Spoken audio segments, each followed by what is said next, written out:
Ititikom kanyang bibig sa taglay niyang kulit, tsak ika'y mapapaibig. Ang bibi mo at ang bibi ko. I love you! Love you, pare. Bibo! Bibo!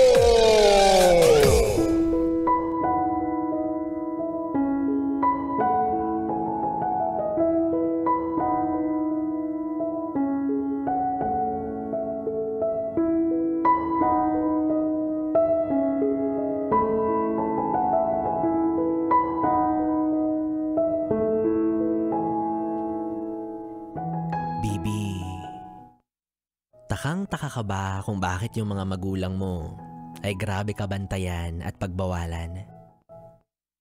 Yung tipong alam mo naman sa sarili mo yung limitasyon mo. Alam mo naman na wala kang gagawing mali. Pero hindi pa rin sila mapakali. Minsan, nagtatampo ka na. Sumasama ang loob kasi yung mga kaedaran mo, malayang nagagawa ang mga gusto. Samantalang ikaw, bawat kibot may nakamatsyag sa'yo. Pilit mong iniintindi sa sarili mo yung mga dahilan nila kung bakit hindi ka pinapayagan. Kesyo baka mapahamak ka kakasama ng mga kaibigan mo. Baka masangkot ka sa gulo. O hindi naman kaya mas lalong tumigas yung ulo. O mas malala, baka raw matuto kang magbisyo. Feeling mo sobrang advanced nila mag-isip na para bang lagi na lang puro negatibo. Napapasabi ka pa nga ng, paano naman yung kasiyahan ko? Pero ito ang katanungan ko para sa'yo. Ikaw ba ni minsan, inisip mo yung kamanatagan ng iyong magulang? Alam mo, hindi mo talaga yan maiintindihan habang wala ka pa sa hustong gulang. Pero darating din yung pagkakataon na magkakaroon ka ng anak.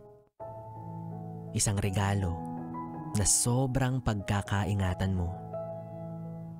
Doon mo mapagtatanto na kakailanganin niya yung gabay at pag-alalay ng isang nanay at tatay.